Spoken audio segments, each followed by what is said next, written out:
வணக்கம் அன்பு நண்பர்களே. ஓம் அஸ்ட்ரோ தமிழ் நண்பர்கள் அனைவரையும் அன்போடு வரவேற்கிறோம்.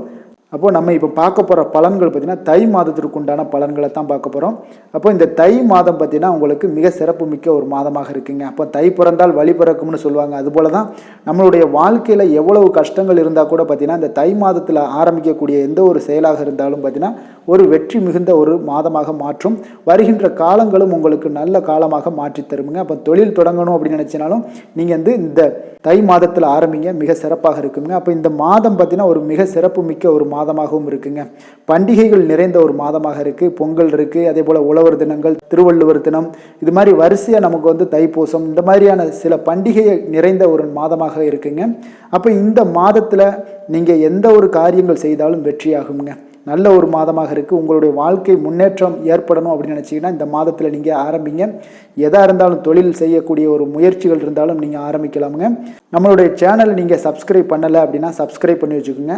அருகில் உள்ள பெல் பட்டனை ப்ரெஸ் பண்ணி நோட்டிஃபிகேஷன் உங்களுக்கு தொடர்ந்து நாங்கள் போடுற ஒவ்வொரு வீடியோவும் தொடர்ந்து கிடைக்கிற மாதிரி செய்து கொள்ளுங்க. அதே போல் நீங்கள் பயன்பெற்ற மாதிரி உங்களுடைய நண்பர்கள் உறவினர்களுக்கும் ஷேர் பண்ணி அவங்களும் பயன்பெற செய்யுங்க. இப்போ நம்ம கிரக நிலைகளை பார்த்துருவோமுங்க. தை மாதத்திற்கு உண்டான கிரக நிலைகளை பார்த்துருவோம். மேசத்தில் பார்த்தீங்கன்னா உங்களுக்கு குரு பகவானுடைய பயணம் இருக்குது. கன்னியில் பார்த்தீங்கன்னா கேது பகவானுடைய பயணமும், அதே போல் விருட்சகத்தில் சுக்கிரனும், தனுசு ராசியில் செவ்வாயும் புதனும் சேர்ந்து பயணம் செய்கிறாருங்க. மகரத்தில் பார்த்தீங்கன்னா சூரியனுடைய பயணம் இருக்குது. அதே போல் உங்களுக்கு கும்ப ராசியில் பார்த்தீங்கன்னா உங்களுக்கு சனியும் சந்திரனும் சேர்ந்து பயணம் செய்கிறாருங்க. அதே போல் பார்த்தீங்கன்னா உங்களுக்கு மீன ராசியில் பார்த்தீங்கன்னா ராகு பகவானுடைய பயணமும் இருக்குங்க. அப்போ இந்த கிரக நிலைகளெல்லாம் வச்சு பார்த்துட்டு தான் நம்ம பலன்களெல்லாம் சொல்ல போகிறோம்.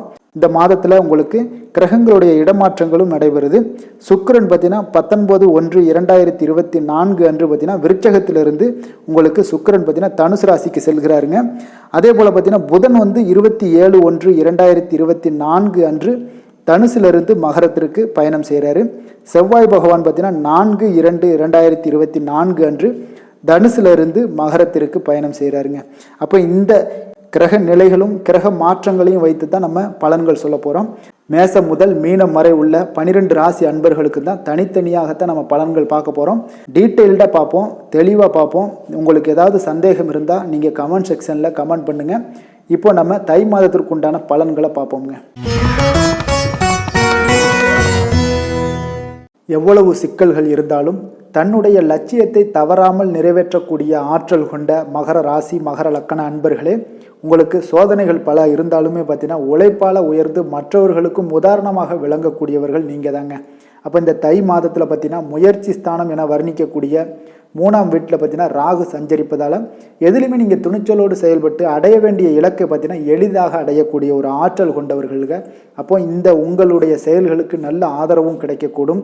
கடந்த கால பிரச்சனைகள் எவ்வளவு இருந்தாலும் பார்த்தீங்கன்னா இந்த காலகட்டங்களில் உங்களுக்கு படிப்படியாக குறையக்கூடிய ஒரு வாய்ப்புகள் இந்த காலகட்டங்கள் உண்டாக போகுதுங்க.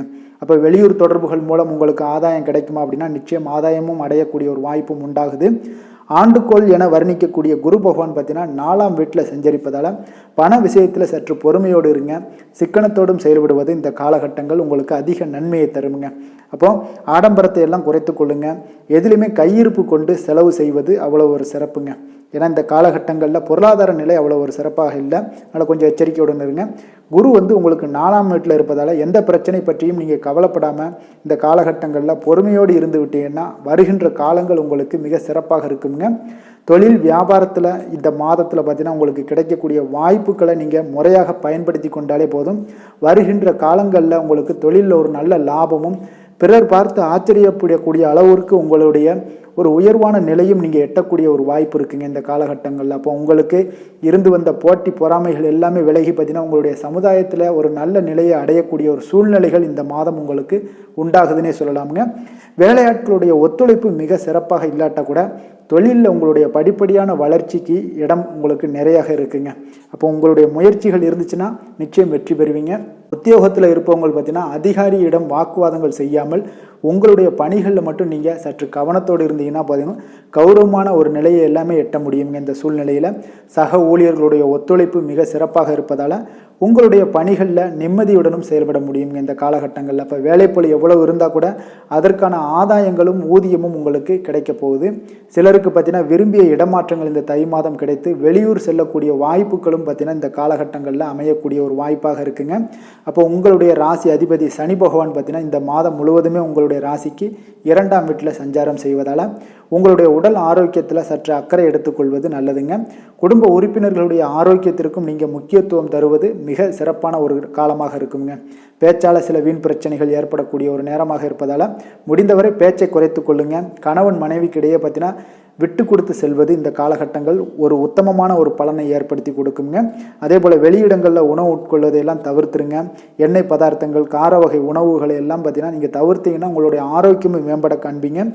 7 சனியில் பாதச்சனி நடப்பதால் பார்த்தீங்கன்னா உங்களுக்கு ஒரு சில நெருக்கடிகள் இருந்தால் கூட ஏதாவது ராகு மற்றும் குரு சஞ்சாரத்தால் எதையுமே நீங்கள் எதிர்கொள்ளக்கூடிய ஒரு பலமும் உங்களுக்கு உண்டாகுதுங்க இந்த காலகட்டங்களில். அப்போ அதிக முதலீடுகள் கொண்ட செயல்களில் ஒரு முறைக்கு நீங்கள் பல முறை யோசித்து செயல்படுவது மிக நல்லதுங்க. இப்போ உங்களுக்கு பாதச்சனியால் சில சங்கடங்கள் தடைகள் ஏற்பட்டாலும் பார்த்தீங்கன்னா ராகு குரு எல்லாம் அது சரி செய்யக்கூடிய ஒரு வாய்ப்பை ஏற்படுத்தி கொடுக்குறாங்க. ஜென்ம ராசிக்கு 12ல் பார்த்தீங்கன்னா செவ்வாய் சஞ்சரிப்பதால் தேவையற்ற அலைச்சல்கள்லாம் ஏற்பட்டு உங்களுடைய சுக வாழ்க்கையில் பாதிப்பு, வரவுக்கு மீறிய வீண் செலவுகள் இதெல்லாம் ஏற்படலாம். அதனால் கொஞ்சம் கவனமுடன் இருந்து கொள்ளுங்கள். பண வரவுகளில் சற்று நெருக்கடியான ஒரு சூழ்நிலைகளும் காணப்படுது. கொஞ்சம் எச்சரிக்கையுடன் இருப்பது நல்லது. 3ல் ராகுவும் மாதத்தோட முற்பாதியில் பார்த்தீங்கன்னா 11ல் சுக்கிரன் சஞ்சரிப்பதால் எதிர்பாராத உதவிகள் சிலருக்கு கிடைக்கக்கூடுங்க. இப்போ உற்றார் உறவினர்களுடைய தேவையற்ற பிரச்சனைகள் எல்லாம் ஏற்படுத்துவாங்க. தொழில் வியாபாரத்தில் சில பெரிய முதலீடுகளை ஈடுபடுத்தி எந்த ஒரு காரியத்தையும் நீங்கள் செய்யாது இருப்பது தான் இந்த காலகட்டங்களில் நன்மை தருங்க. உத்தியோகத்தில் மேலதிகாரிகளிடம் பேசும்போது கொஞ்சம் பொறுமையுடன் இருப்பது உங்களுக்கு நன்மைகள்ங்க. உங்களுடைய ஜென்ம ராசியில் பார்த்தீங்கன்னா சூரியன் புதனும் 2ல் சனியும் 5ஆம் தேதிக்கு மேலே பார்த்தீங்கன்னா ஜென்ம ராசியில் செவ்வாயும் சஞ்சரிப்பதால் முன்கோபத்தை எல்லாம் நீங்கள் குறைத்து கொண்டு உங்களுடைய பேச்சுக்களில் பொறுமையும் கடைபிடிப்பது நல்லது. நெருங்கியவர்களை கொஞ்சம் அனுசரித்து செல்வது, ஆரோக்கியத்தில் கொஞ்சம் கவனம் செலுத்துவது இதெல்லாம் உங்களுக்கு நன்மை தருங்க. ராகு 3ல் இருப்பதால் பார்த்தீங்கன்னா பண வரவுகள் ஓரளவுக்கு சிறப்பாக இருந்து உங்களுக்குள்ள ஒரு நெருக்கடிகள் எல்லாத்தையும் குறைக்கக்கூடிய வாய்ப்பும் இருக்குங்க. அப்போ ஆடம்பர செலவுகளை எல்லாம் நீங்கள் இந்த காலகட்டங்களில் குறைத்து கொள்ளுங்க. அது உங்களுக்கு நன்மை தருங்க. இந்த மாதம் தை மாதம் தொழில் வியாபாரம் செய்பவர்களாக இருந்தீங்கன்னா போட்டிகளை எல்லாம் சமாளித்து நீங்கள் முன்னேற வேண்டியிருக்க ஒரு சூழ்நிலைகள் இருக்குது. கிரக நிலைகளுடைய அமைப்புகளும் பார்த்தீங்கன்னா உத்தியோகத்தில் இருக்கிறவங்களுக்கு தங்களுடைய பணிகளில் மட்டும் நீங்கள் கவனம் செலுத்துவது இந்த மாதம் உங்களுக்கு ஒரு நல்ல பலன்களை ஏற்படுத்துங்க. உத்திராடம் 2, 3, 4ஆம் பாதங்களை உள்ளடக்கிய நட்சத்திரக்காரர்கள் பார்த்தீங்கன்னா இந்த மாதம் நீங்கள் எதிலுமே சிக்காமல் நழுவுவது நல்லதுங்க. அப்போ கொடுத்த வாக்கை காப்பாற்றி அதன் மூலம் ஒரு மதிப்பும் மரியாதையும் கிடைக்கக்கூடிய ஒரு வாய்ப்பும் இந்த காலகட்டங்களில் ஏற்படுது. பணவரவு உங்களுக்கு திருப்தியை ஏற்படுத்தி தரும். சிக்கலான சில விஷயங்களை சாதுரியமாக பேசி முடித்து விடுவீங்க. வீண் பயத்தை எல்லாம் தவிர்ப்பது இந்த காலகட்டங்கள் உங்களுக்கு நன்மைங்க. திருவோணம் நட்சத்திரத்தில் பிறந்த உங்களுக்கு இந்த மாதம் தொழில் வியாபாரத்தில் உங்களுக்கு முன்னேற்றங்கள் காண்பீங்க. வியாபாரம் தொடர்பான பயணங்கள் எல்லாமே நீங்கள் செல்ல நேரிடும். உத்தியோகத்தில் இருக்கிறவங்களுக்கு தங்களது சாமர்த்தியமான பேச்சால் பார்த்தீங்கன்னா எல்லாவற்றையுமே நீங்கள் திறம்பட செய்து முடித்து பாராட்டுக்களை பெறும் வகையில் இந்த காலகட்டங்களில் அமைய போகுதுங்க. அவிட்டம் 1, 2ஆம் பாதங்களை உள்ளடக்கிய நட்சத்திரக்காரர்களுக்கு பார்த்தீங்கன்னா இந்த மாதம் குடும்பத்தில் உறவினர்கள் வருகை இருக்கும். தேவையற்ற வீண் பேச்சுக்களை இந்த மாதத்தில் குறைத்து கொள்வதன் மூலம் குடும்பத்தில் உங்களுக்கு அமைதிகள் ஏற்பட காண்பீங்க. வாழ்க்கை துணையுடைய ஆதரவு உங்களுக்கு நிச்சயம் ஏற்படுங்க. பிள்ளைகளுக்காக நீங்கள் செலவு செய்யக்கூடிய ஒரு சூழ்நிலைகள் கட்டாயமெல்லாம் ஏற்படலாம். கோபத்தை எல்லாம் தவிர்த்து பேசுவது இந்த காலகட்டங்கள் உங்களுக்கு நன்மை தருங்க. இன்றைய இந்த மாதத்தில் பார்த்தீங்கன்னா நீங்கள் சிவ வழிபாடு செய்வது உங்களுக்கு அதிக நன்மைகளை ஏற்படுத்தி கொடுக்கக்கூடிய ஒரு மாதமாக இருக்குங்க. அதிர்ஷ்டமான எண் 5, 6, 8. அதிர்ஷ்டமான நிறம் நீலம், பச்சை. அதிர்ஷ்டமான கிழமை சனி, புதன். அதிர்ஷ்டமான திசை மேற்கு. அதிர்ஷ்டமான தெய்வம் விநாயகர். இந்த மாதம் உங்களுக்கு சந்திராஷ்டமம் இருக்குங்க. 27/1/2024 பகல் 1:01 மணி முதல் 30/1/2024 அதிகாலை 1:44 மணி வரை சந்திராஷ்டமம் இருக்குங்க. அப்போ இந்த சந்திராஷ்டம நாட்களில் நீங்கள் எந்த ஒரு புதிய முயற்சிகள்லையுமே ஈடுபட வேண்டாம். நீண்ட பயணங்கள் மேற்கொள்வது, அதே போல் புதிய பொருட்கள் வாங்குவது இதெல்லாம் முற்றிலும் தவிர்க்க வேண்டிய ஒரு நாளுங்க. இந்த நாட்களில் நீங்கள் இதெல்லாம் செய்யும்போது பார்த்தீங்கன்னா சந்திராஷ்டம தினங்களில் உங்களுக்கு மன உளைச்சல், மனக்குழப்பம் இதெல்லாம் ஏற்படுவதற்குண்டான வாய்ப்புகள் அதிகம் உள்ளதுங்க.